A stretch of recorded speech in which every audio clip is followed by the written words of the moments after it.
Tonight on CTV, after an unorthodox election last season, next year's ASCSU administration has officially been voted on. Then see the little-known way that students can take a load off. And finally, see how the CSU rodeo team continues a legacy and meet someone who remembers all that history and much more. That's here on CTV, starting now. Good evening, Rams. I'm Weston Hubbard.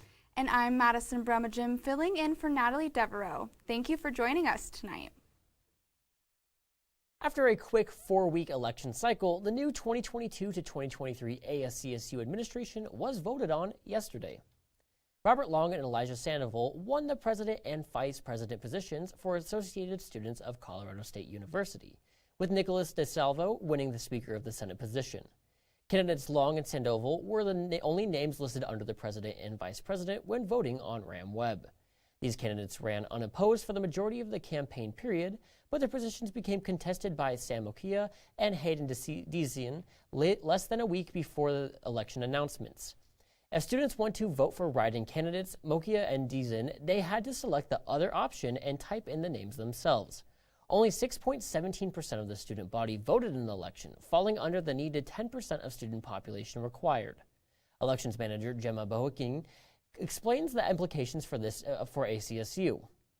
It does unfortunately mean that our ASCSU Constitution was not ratified.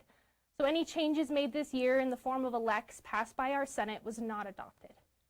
The organization will continue to operate under the 2020-2021 Constitution until a new Constitution is ratified. Last year, voter turnout was about 13.73% of the student population, and during the September 2020 election, it was about 15%. Long said the first thing he will start to do is connect with past presidents to gain their knowledge. And Sandoval told students to, quote, get ready for a new chapter. Future Speaker of the Senate, Nicholas DeSalvo, echoed the message and summarized the mission of all 2022 to 2023 elects. I'm ready to roll up my sleeves and get to work for the students of Colorado State University. Thank you. The new ASCSU leaders will officially be sworn in on June 1st. A teenage boy was charged as an adult following the fatal stabbing of a man. Todd Stout, a 58-year-old man, was found stabbed to death underneath a bridge off of Harmony Road and Mason Street in July of 2021. Police were able to gather a plethora of evidence to incriminate Benjamin Zohalen as the perpetrator. Evidence linking back to Zohalen was found at the crime scene, including DNA, security camera footage, and a GPS signal of him in his family's car, which he supposedly had at the time. The boy's defense attorneys argued that he suffers from severe mental health problems and needs youth services to help deal with them. Despite this, Judge Villasenor ruled that he would continue to be charged as an adult with a first-degree murder charge against him. Larimer County deputies have begun wearing body cams while working inside jails, having started as early as Monday of this week. The initiative for this comes from a decision in Larimer County to keep a tighter eye on instances concerning their law enforcement. Instances where the camera must be turned on include if an inmate is believed to be involved in a situation with law enforcement, when there is an immediate threat to the security of the jailhouse, during any interactions that become hostile after they begin, and any other situation the officer deems it needs to be turned on. The process will cost the county $6.7 million over the course of the next 8 years. Hopefully, with extra surveillance, all parties involved can be kept as safe as possible. One of the main drive-through COVID testing sites in Fort Collins is set to close on April 14th. The site, located in a church parking lot at 2908 South Timberline Road, is one of the 40 testing locations closing its doors across the state. The need for these testing sites is down as COVID-19 cases are dropping across Colorado. Last week, less than 2,500 tests were administered, with fewer than 400 daily COVID cases and fewer than 100 people hospitalized. While Colorado will still be distributing 26,000 tests daily through its 80 remaining testing locations, it will be moving the majority of testing to a more traditional healthcare setting. For those looking for a COVID testing site, the Foundation's Church in Loveland and the Estes Park Event Complex will remain open. Have you ever found yourself out and about and suddenly you just feel not the best? Or you just need a moment to yourself? Well, Colorado State University has a nice little feature you may not know about to help you with those types of situations. Sometimes everything around you can just seem so loud, and you just need to go somewhere to quiet things down. And luckily for students of Colorado State University, there are resources that you may not be aware of. These rooms are located in the LSC, and they're perfect for when you just need that time to go ahead and think to yourself. And it's as easy as getting your student ID, pressing it on the scanner, and then you're in. Simple as that. Despite being a resource that all students can access, not a lot seem to know about it. This room can be used for things such as prayer, meditation, or even just taking those extra few seconds to think about your day so that way it's not all just floating in your head. If you use the rooms in the LSC for prayer and are worried about it being too informal, you might also want to stop by the Asian Pacific American Cultural Center along the way. They have prayer rugs available for students who need them in order to accommodate and make them feel safe in the space. There are also lockers located right across the hallway for students to put their items in while they're in the room. The LSC isn't the only place on campus that these rooms are located at. Morgan Library also has one of these rooms located on the second floor. The Natural Resources Building has one that you can book by appointment, and the Health Center currently has one not being used, but expecting to open up relatively soon. So next time you're on campus and the crowds become too much, or the workload is just weighing down on your shoulders, don't forget you have these wonderful rooms you can go to just sit and think for a while. I don't know about anyone else, but I think I'm going to need to use those things a few times a day this next month. Honestly, I did not know they existed until I got told by Michelle, actually, on our team to go check them out. And I was like, yeah, sure. And then I was like, I'm in love with them. Yeah, well, I think especially being someone who commutes, that will give me a place that I can go and, just rest my mind and be able to relax for a little bit. I think all of us just need to rest our minds at this point. Well, Rams, don't go anywhere just yet. After this break, Michelle Ellis will tell us if this blustery weather will continue into the weekend. It takes less than 1 minute to find out if you may have prediabetes. You can do it here. But you probably won't. You're busy. Kids, work, show coming back in 48 seconds. So let's do this now. Hold up one finger if you're a man, women, 0. 3 more fingers if you're over 60, 2 over 50, 1 over 40. If you're not sure, keep in mind you're sitting on a couch right now, so 1 more finger if you're not very active. 1 finger if yes, 0 if no. 1 yes, 0 no. Next, find the body type that looks most like you and hold up that many fingers while I look around awkwardly. And that's it. If you're holding up 5 fingers or more, you probably have prediabetes. Sorry to be so blunt, but hey, you're busy. Just go to the site.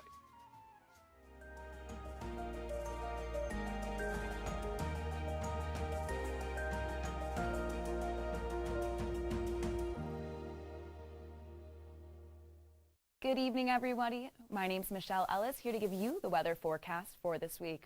Right now in Fort Collins, we're seeing that it's about 52 degrees right now, and it can cool down to about mid-40s this evening. We're going to see clear skies and a very low chance of rain coming in at 1% and a 1% cloud coverage. And we're going to be seeing those winds coming in anywhere between 10 to 20 miles per hour from the north and northwest. And those winds are going to continue through the evening, with the National Weather Service declaring a red flag warning for today into this evening. Now, what this red flag warning means is that we're going to be seeing even higher winds today, and those winds are mostly going to be coming in from the north, and they can range anywhere between 30 and 40 miles per hour, with gusts getting up to 65 miles per hour. Not only does this warning show increase the chance of wind, but it increases the fire danger as well. The National Weather Service recommends that any outdoor burning or fire activities should be avoided, as it could spark and spread fire quickly. And this weather is going to be continuing throughout the rest of Colorado as well. And we're going to be seeing high wind warnings, red flag warnings, and dust warnings throughout most of Colorado. So we're going to be seeing those increased winds throughout the state. Now, temperature-wise, we're going to see that it does cool down this evening into the low to mid-20s in the eastern plains, warming up in Denver and Colorado Springs into the low 30s. Now, as we move into the mountain range, we're going to see that it does cool down even more into the low 20s, but it does warm up in Grand Junction and cools down in Alamosa. Now, so for tomorrow, we're going to see that it does warm up, and we're going to see it's going to be mid-60s for the most part, with Lamar and Pueblo warming up into the higher 60s. And it starts to warm up as well in Denver. But as we move into the mountain range, we're going to see that it cools down mostly in Vail, getting down to the low 50s. And As we move down the I-75 corridor into Grand Junction, it does warm up into 72 degrees.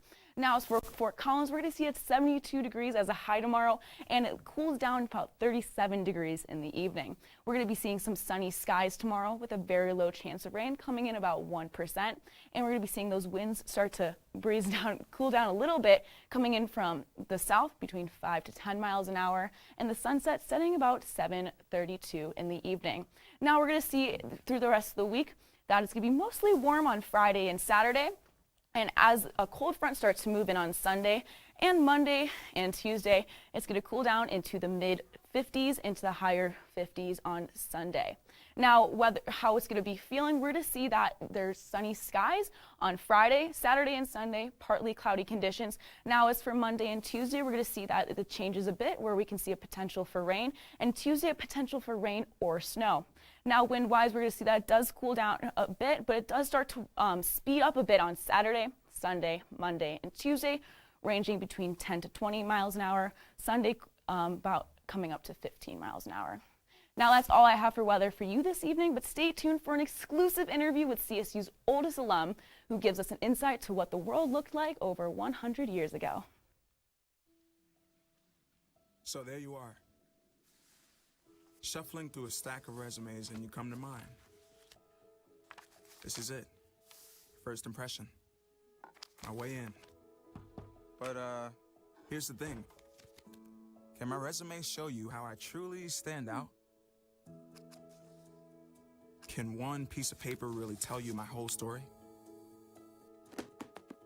Like that I was studying, going to night school while working 2 jobs just to help my parents pay for groceries. Or how anytime there was an opportunity, I was the first one to step up. Because I wasn't gonna let my life, my circumstances dictate who I was gonna become. And all of that determination, commitment, drive, that's me. And that's something you just can't put on paper. Look beyond the resume and discover new ways to develop great talent like me.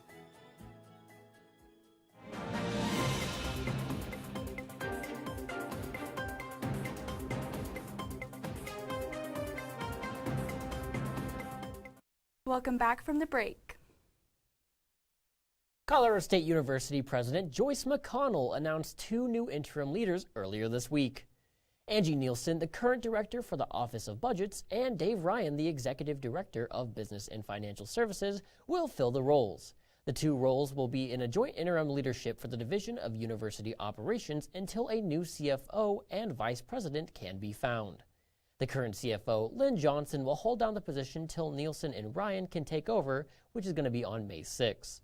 Johnson is moving on from the job, but will continue to work with and teach Nielsen and Ryan until she officially leaves. In the wake of this, however, CSU has been conducting a nationwide search for someone to fill the vacant spots. The university is expecting to have a new leader fill the role by summer, just in time for the upcoming academic year. The CSU Society of Women Engineers is hosting Introduce a Girl to Engineering Day on April 9th. This day-long event is for middle school girls to help grow their passion for STEM and to connect with engineers and scientists. Students will be guided through interactive activities led by a female engineer mentor who can offer advice and show the young girls what the engineering department at CSU has to offer. For chaperones, there is a parent panel made up of professional engineers and alumni that offer a tour of CSU's lab as well as workshops to help parents learn how to build confidence in their children. According to the U.S. Census Bureau, women make up only 27% of STEM workers overall, and only 15% of those jobs are in engineering occupations. Getting girls interested in STEM majors early on might just be the key to increasing the number of women in these fields.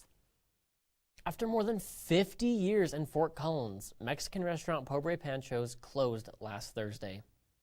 Asher Hahn, a longtime customer of the restaurant, bought Pobre Pancho's 2 years ago from the founders, Frank and Mary Perez. He says that because the restaurant has faced financial and COVID-19 related difficulties, he plans to sell the location to Cane's Chicken.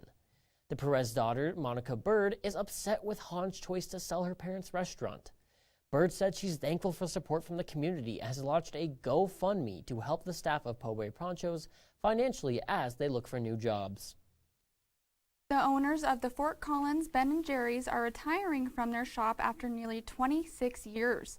The owner, Leanne Ann Swanson, passed the old scoop shop down to Jesse Norris and Jessica Dismang last Thursday. Norris is a local, graduating from Poudre Valley High School and is a CSU alum. After nearly 3 decades at the Ben & Jerry's, the Swansons are looking forward to retiring. They have plans to travel, volunteer, and play pickleball in their future. I hope they go out for a celebratory scoop of ice cream to jumpstart a great retirement. Ice cream is sweet and all, but you know what else is sweet? FOCO MX is finally coming back to Fort Collins, returning on April 22nd and 23rd. Over 300 bands from across the state will be gracing stages in Fort Collins breweries, bars, and concert halls on that weekend. Advanced wristbands are on sale now and can be purchased online until the day of the event. This year's edition of FOCO MX will feature a silent disco in Old Town, an increased number of outdoor stages, and special deals at breweries and the Fort Collins Museum of Discovery. To get tickets to this event, you can go to focomx.focoma.org/tickets. Thank you so much. This week, I was able to talk with CSU's oldest alumni. Dr. John Matsushima, who is 101 years old, gave us an inside look as to how CSU used to look. Professor Emeritus John Matsushima is CSU's oldest alumni, as well as a legendary scientist in beef cattle nutrition. His innovative work has influenced the world's food systems and earned him the honor of the 2021 Founders Day Medal. With the Great Depression in full swing when Matsushima was in high school, his college start was anything but easy. That was during the Depression, and so my parents thought, well, since Mr. Mumford told me I should go to college, and he suggested I go to CSU. But since it was Depression time, I didn't have money, or my folks didn't have money, but lo and behold, I got 2 scholarships, so that gave me the chance to come to Colorado A&M. After earning both his bachelor's and master's degrees in animal husbandry, Matsushima began conducting his research at Rigdon Farms. One of his findings includes a better way to process corn for cattle feeding. One of the things that is now used worldwide is the processing of corn. You use steam and pressure, and we now call that steam flake corn. And that has decreased the cost of beef 10%. So that has an impact on the world. But I'd like to see this one formula advertised and promoted. And that is this: water plus food equals life. While Matsushima's impact reaches far beyond the city of Fort Collins, he still has a strong connection with CSU. I've traveled the world and visited over 16 different countries. And you know, CSU is world renowned. You go to any country and they know about Colorado State University. It was such an honor to talk with Dr. Matsushima. Hearing about how much both Fort Collins and CSU has changed over the course of time was so eye-opening. No, 100%. It's got to be so crazy to see so much history in that amount of time. Like, It's just mind-boggling to me. I think it's absolutely amazing, and hopefully one of us could be the oldest CSU alumni one day in the future. I'm going to go for that title. However, you know what else is cool? He's probably seen a lot of events in his life, and one of those is probably a couple rodeos. And you know who's here to talk about rodeos? Our own Gavin Wolf. Gavin? I had the opportunity to watch history and tradition get carried out by the CSU.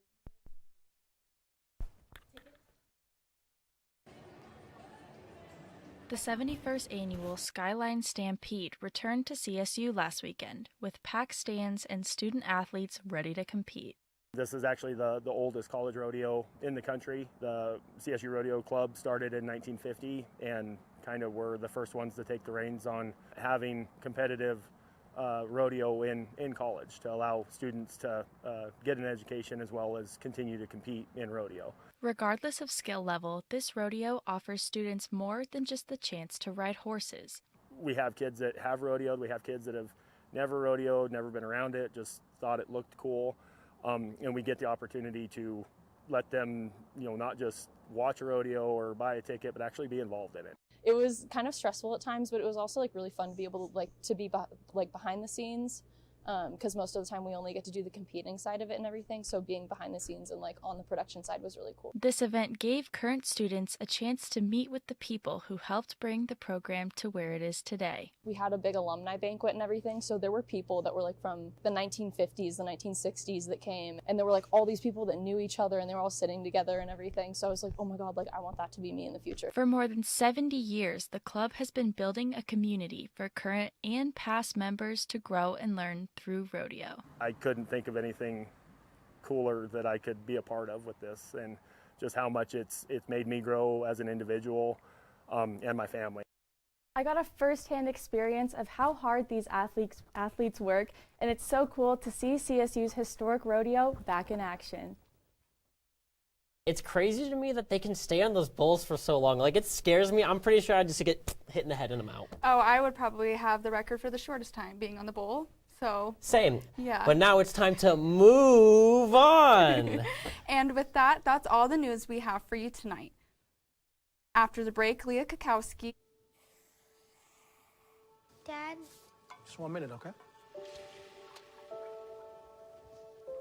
Hey, Bobo, do trees tell each other stories? I'm sorry. I'm afraid I don't know that. Hey, why don't we go find out?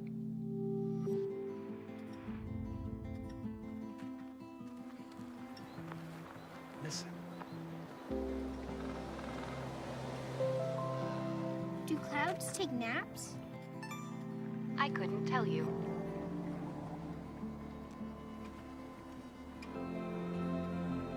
Can birds draw pictures? I don't have an answer for that. Dad, do stars visit their friends? Look!